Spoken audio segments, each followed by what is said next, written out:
Hello, my kiddos. All right, last time we started to find out what happened to Merry and Pippin. We're with them when they're with the orcs, the band of orcs. So we kind of went back in time a little bit. And we got to see or hear about the fight between the different tribes of orcs. So that's where we pick it up. Pick up those prisoners, shouted Ugluk. Don't play any tricks with them. If they are not alive when we get back, someone else will die too. An orc seized Pippin like a sack, put its head between his tied hands, grabbed his arms, and dragged them down until Pippin's face was crushed against its neck. Then it jolted off with him. Another treated Merry in the same way. The orc's claw-like hand gripped Pippin's arms like iron. The nails bit into him. He shut his eyes and slipped back into evil dreams. Suddenly he was thrown on the stony floor again. It was early night, but the slim moon was already falling westward. They were on the edge of a cliff that seemed to look out over a sea of pale mist. There was a sound of water falling nearby. The scouts had come back at last, said an orc, close at hand. Well, what did you discover? Growled the voice of Ugluk.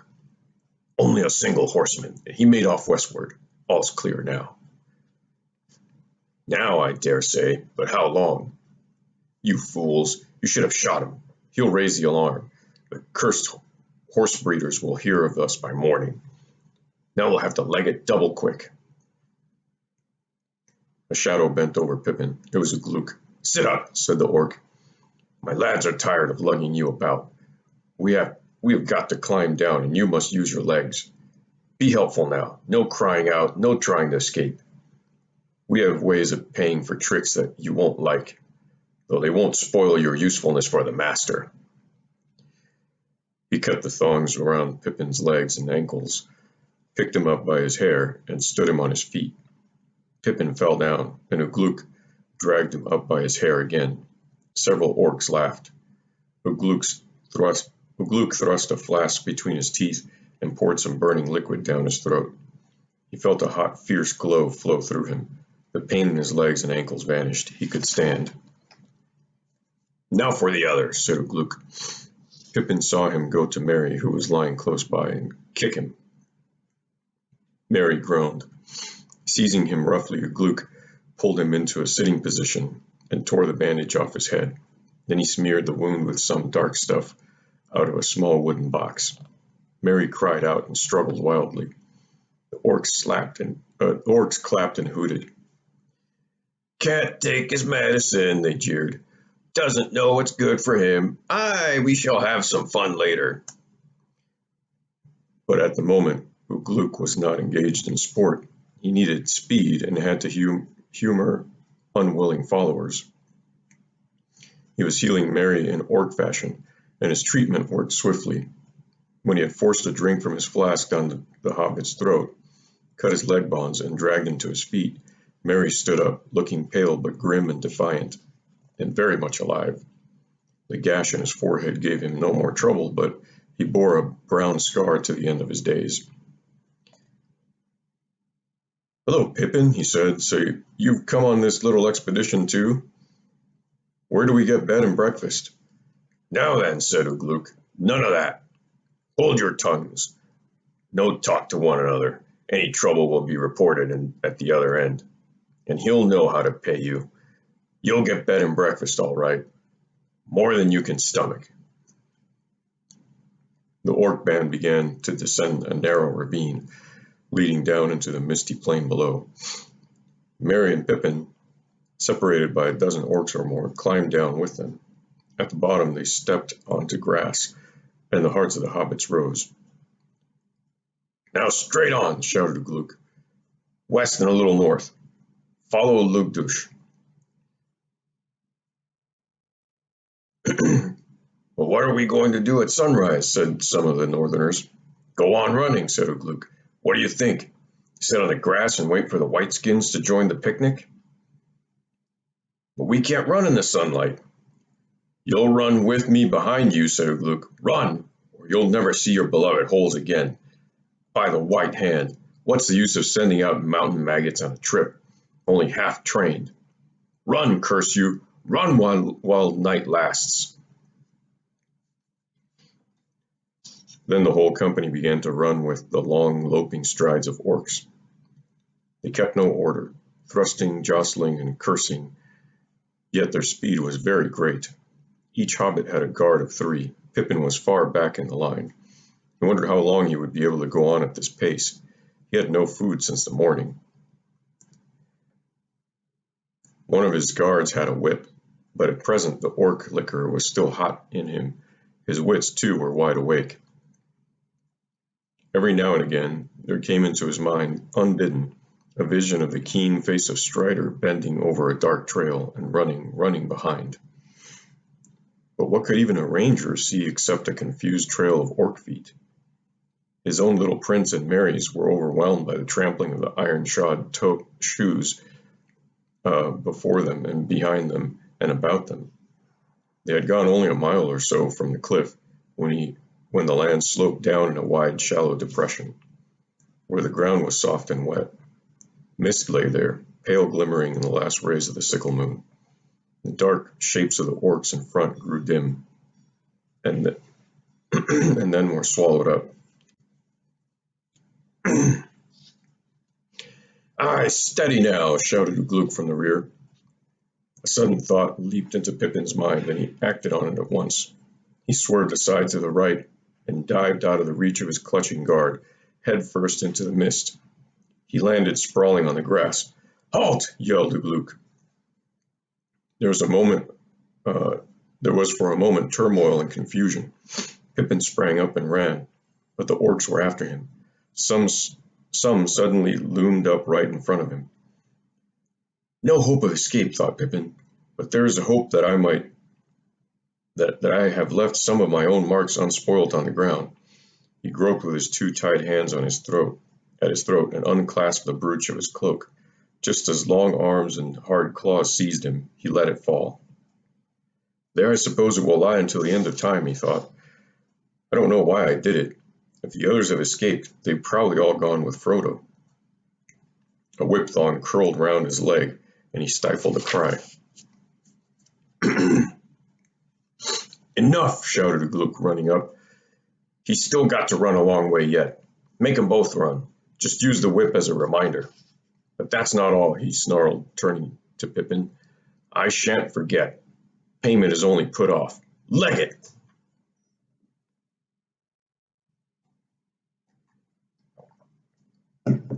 It's morning time over here. I'm having coffee. Coffee the mom sent me. Thank you, honey. Neither Pippin nor Merry remembered much of the latter part of the journey.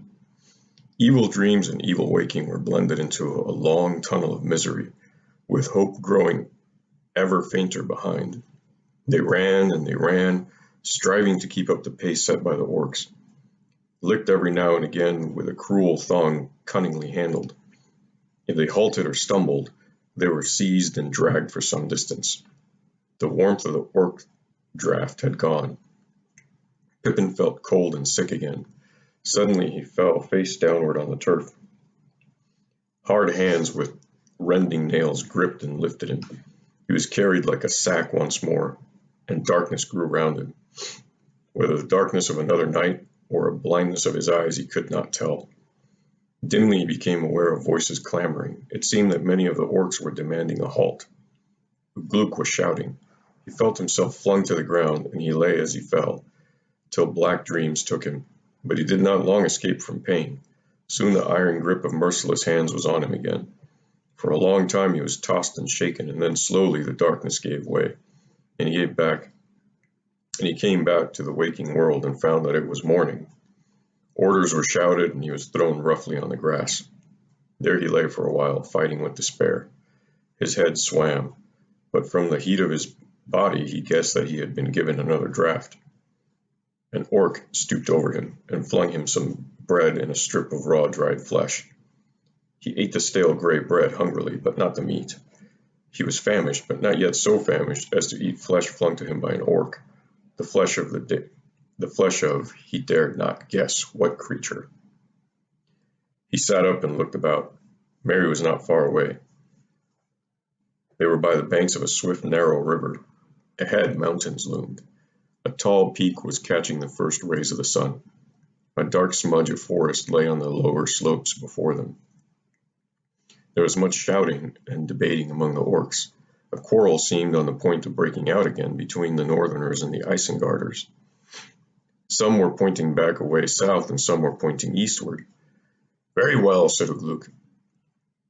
"Leave them to me then. No killing, as I've told you before. But if you want to throw away what we've come all the way to get, throw it away. I'll look after it. Let the fighting Uruk-hai do the work, as usual. If you're afraid of the Whiteskins, run. Run! There's the forest," he shouted, pointing ahead. "Get to it. It's your best hope. Off you go. And quick, before I knock a few more heads off to put some sense into the others." There was some cursing and scuffling, and then most of the Northerners broke away and dashed off, over 100 of them, running wildly along the river towards the mountains. The hobbits were left with the Isengarders, a grim, dark band, 80 at least of large, swart, slant-eyed orcs, with great bows and short, broad-bladed swords. A few of the larger and bolder Northerners remained with them.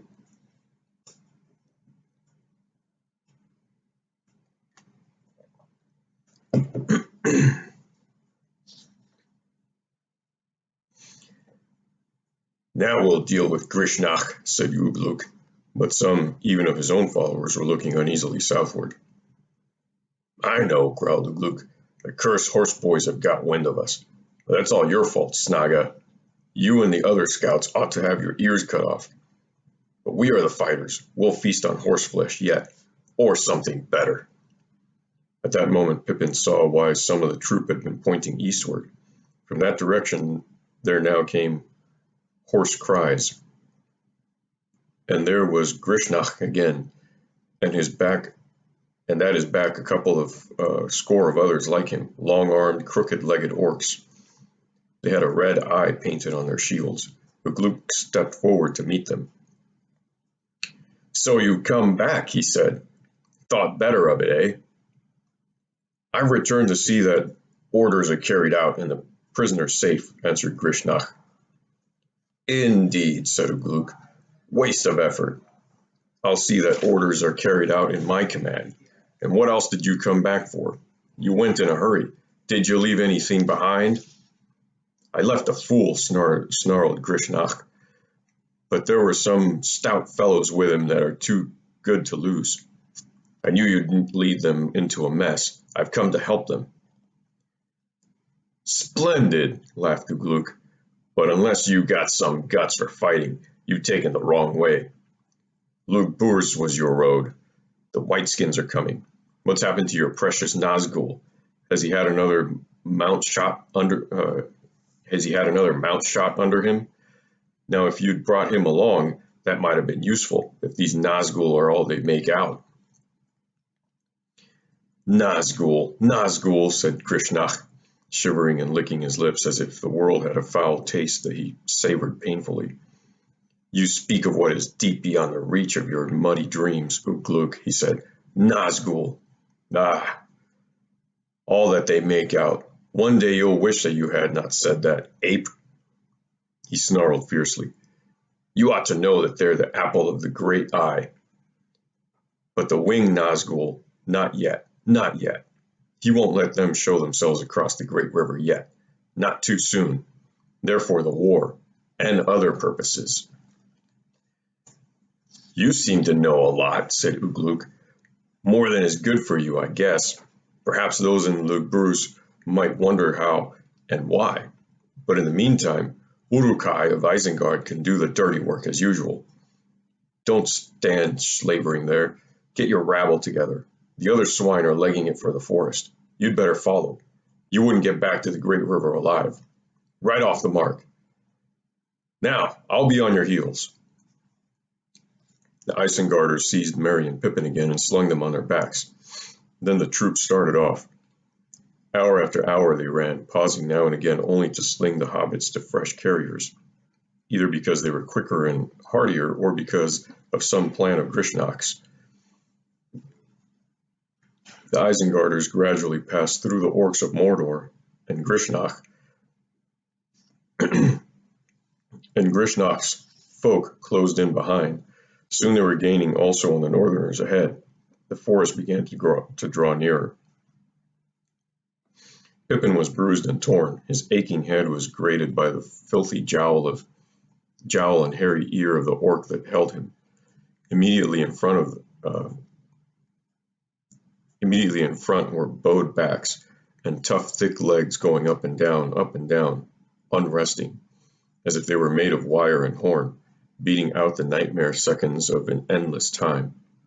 In the afternoon, Ugluk's troop overtook the Northerners. They were flagging in the rays of the bright sun. Winter sun shining in a pale, cold sky though it was, their heads were down and their tongues lolling out. "Maggots," jeered the Isengarders. "You're cooked. The Whiteskins will catch you and eat you. They're coming." A cry from Grishnach showed that this was not mere jest. Horsemen, riding very swiftly, had indeed been sighted, still far behind, but gaining on the orcs, gaining on them like a tide over the flats on folk straying in a quicksand. The Isengarders began to run with a redoubled pace that astonished Pippin. A terrific spurt it seemed for the end of a race. Then he saw that the sun was sinking, falling behind the misty mountains. Shadows reached over the land. The soldiers of Mordor lifted their heads and also began to put on speed. The forest was dark and close. Already they had passed a few outlying trees. The land was beginning to slope upwards, even more steeply, but the orcs did not halt. Both Ugluk and Grishnach shouted, spurring them on to a last effort. "They will make it yet, they will escape," thought Pippin, and then he managed to twist his neck so as to glance back with one eye over his shoulder. He saw that the riders away eastward were already level with the orcs, galloping over the plain. The sunset gilded their spears and helmets and glinted in the pale flowing hair.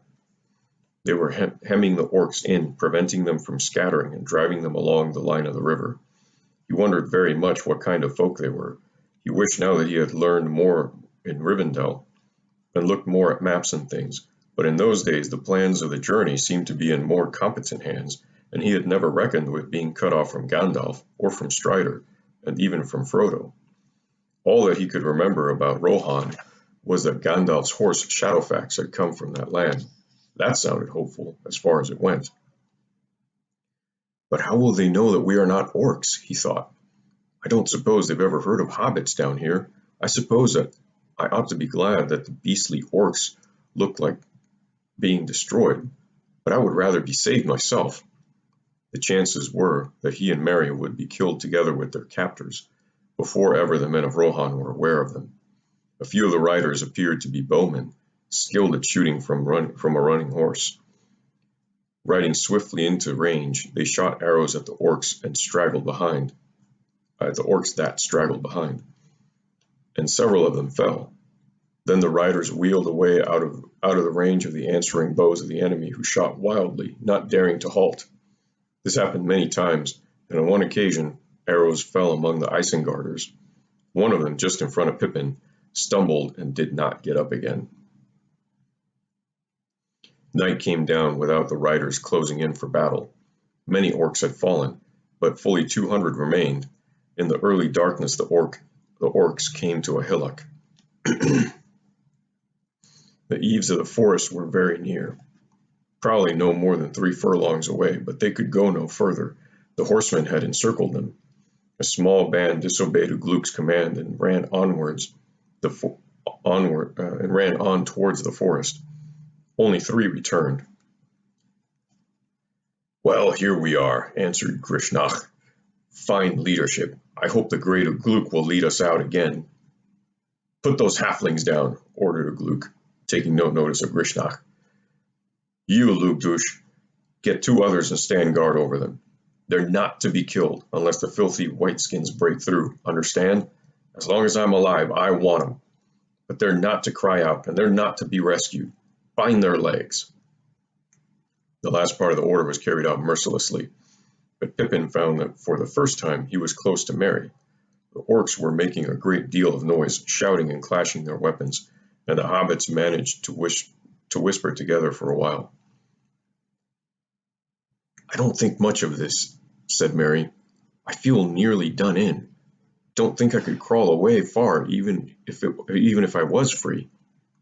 "Lembas," whispered Pippin. "Lembas. I've got some, have you? I don't think they've taken anything but our swords." "Yes, I had a packet in my pocket," answered Merry, "but it must be battered to crumbs. Anyway, I can't put my mouth in my pocket." "You don't have to. But just then a savage kick warned Pippin that the noise he had died down, and the guards were watchful. And that's where we end today, kiddos. I love you always and forever, no matter what.